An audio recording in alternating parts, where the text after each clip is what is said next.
Hi everyone, সবাই কেমন আছো? আশা করি সবাই খুব ভালো আছো আর আমিও ভালো আছি। আর আজকে আমার একটা নতুন ব্লগে তোমাদের অনেক অনেক স্বাগত আর ভালোবাসা জানিয়ে একটা ছোট্ট মিনি ব্লগ তোমাদের সাথে শেয়ার করছি। তো এই ব্লগটা রবিবারের ভিডিওটা যেদিন আমার মা বাড়ি গেছিলাম, অন্নপ্রাশন বাড়ি, সেই দিনের ভিডিও। আর এডিট করার সময়ের অভাবে মাঝে মাঝে একটু ভিডিওটা আমার দিতে একটু দেরি হয়, জানোই তো নানা রকম কাজের চাপ থাকি। তো আমার পেজে যারা নতুন প্লেজটিকে ফলো করে দিয়ে আমার পাশে থেকো, সাথে থেকো। আর যারা অবশ্যই সাথে আছে তাদের অসংখ্য ধন্যবাদ করি। তো আমি রেডি হয়ে গেছি। তো দেখো মা বাড়ির এখানে চলে এসেছি। তো এখানে আমি দাঁড়াবো না বেশিক্ষণ, আমাকে যেতে হবে আমার বরের জন্য। ডাক্তারের কাছে নাম লেখানো আছে, ওষুধ প্রেসক্রিপশানটা দেখে আমি ওষুধ আনবো। ও যায়নি, ওর ভীষণই শরীর খারাপ, বিছানায় শুয়ে আছে। তো এটা আমার মামা বাড়ি। দেখো ভালো করে আমি দেখাতেই পারিনি, এত কাজের চাপ। তো মেয়ের সাথে থেকে আমি ফিরে এসে দেখো এখানে এইমাত্র বসলাম। তো ভালো করে কিছুই দেখানো হচ্ছে না, টুকটাক শেয়ার করছি। এই যে এই পুচকুটা আজকে অন্নপ্রাশন, যা গরম তো সব কিছু খুলে দিয়েছে। দেখো আমি যত ক্যামেরাটা নিয়ে ঘুরছি, পুচকু তত ঘুরে যাচ্ছে। কত চালাক ভাবো আমাদের থেকে, সত্যি এখনকার বাচ্চারা খুব ইন্টেলিজেন্ট হয়। ঠান্ডা লেগে গেছে, সর্দি হয়ে গেছে।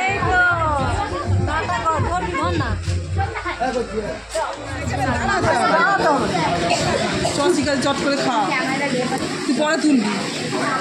বরের জন্য ডাক্তার দেখিয়ে ওষুধ নিতে আমার বেজে গেছে 12:30। তো 12:30টার পর আমি এখানে এলাম। এসে আর কি খাবো, স্টার্টারে খাওয়া দাওয়া। এটা আমার মামা বাড়ির সামনের গেটটা, সামনে দেখো পদ্ম চাষ আছে, বেশ ভালো। এখন পদ্ম ফুলগুলো নেই, আর সব একসাথে যত এই দেখো এগুলো। এই যে আমার মাসির ছেলে, এই যে পেছনে মেজ মাসির ছেলে, আর এটা ছোটো মাসির অক্ষয়। তোমরা অনেকেই অক্ষয়কে চিনো, অক্ষয় তো এখন ভিডিও করে সবাই দেখে থাকবে। এটা আমার সেজ মাসির মেয়ে, তার হাজব্যান্ড ওই যে পেছনে। আর এইখানে দেখো পাড়া প্রতিবেশী। এটা হচ্ছে সেজ মাসির ছোটো মেয়ে, আর ওটা ছোটো নয়, সরি, মেজো মেয়ে আর তার হাজব্যান্ড। তার হাজব্যান্ড এই যে দাঁড়িয়ে আছে। তো সবার সাথে কথা গল্প গুজব এসব করতে গিয়ে যে ভালো করে ভিডিওটা তুলবো, সেটাও তোমাদের সাথে তোলা হয়নি। তো এই ভিডিওটা টুকটাক তুলেছি, যে আমার মেসো। তো এটাই স্মৃতি হয়ে থাকবে সারা জীবন সবার কাছে। আর মামা বাড়ির কাউকেই আমি কিন্তু দেখাইনি, দেখানোর সময় পাইনি। এটা আমার মেসো, ছোটো মাসি, মাসির মেয়ে, যে ছোটো মাসির মেয়ে। আর কাউকে যে দেখাবো ঠিক করে, এমন টাইমে এসেছি, একটাও বাঁচতে যায়। খাওয়ারও খিদেও পাচ্ছে, খেতেও হবে। সবার খাওয়া হয়েছে, আমি এখন খেতে বসছি। যে মাসির মেয়ে আর আমার বাবু খেয়ে নিয়েছে, আর মেয়ে তো আসেনি। মাসির মেয়ে আর দুজনে খেতে বসেছি। Lunch complete. চলো আমরা এখন লাঞ্চ করে নিই।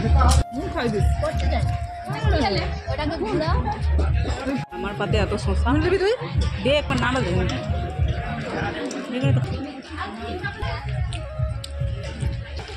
আমার শাশুড়ি তো মারা গেছে। হ্যাঁ, সেই এক সময় করোনার সময় মারা গেছে। ওই জন্যই তো দেখাচ্ছি, আমি কত পরিষ্কার করে খাই। পায়েস দিয়েছি, ওটা খাবো কি? ঠিক আছে। তারপরে দেখো খেতে বসে গেছি, পুরো 1টা বেজে গেছে। আর এত খিদে পাচ্ছে, কি স্টার্টারে খাবো। আমি 2টো শুকনো ফুচকা নিয়েছিলাম, আর একটু পকোড়া খেয়েছি, আর স্প্রাইট খেয়েছি। তারপরে খাওয়া দাওয়া কমপ্লিট করে এখন আইসক্রিম খাচ্ছি। আর বাইরে জানো তো, সবাই একসাথে থাকলে কীরকম হাসি ঠাট্টা মজা হয় বলো। সব মাসির মেয়েরা, মাসিরা সব একসাথে জড়ো হয়েছি। তো সবার সাথে যত গল্প গুজব, আর ভিডিও করতে ভালোই লাগছে না। আর আমার তো যেন কেউ ভিডিও করা দেওয়ার লোক নেই, নিজেকেই করতে হয়। তাই কী করে আর ভিডিওটা করবো। আর বাবুকে তো খুঁজেই পাচ্ছি না যে ভিডিওটা করে দিবি। এই দেখো আমার সব বোনেরা এক জায়গায় জড়ো হলে যায় অবস্থায়। এইটা দেখো আমার 3 মাসি আর মা, আর এইটা আমার মেজো মাসি, মায়ের উপরের মাসি। তারপরে এসে বাড়িতে এসে একটু শর্ট ভিডিও করছিলাম, আর পুরোটা তোমাদেরকে দেখাইনি। আবার যদি কোনোদিন সম্ভব হয় আমার মা বাড়ির সবাইকে দেখাবো অবশ্যই। টাটা, সবাই সাথে থেকো।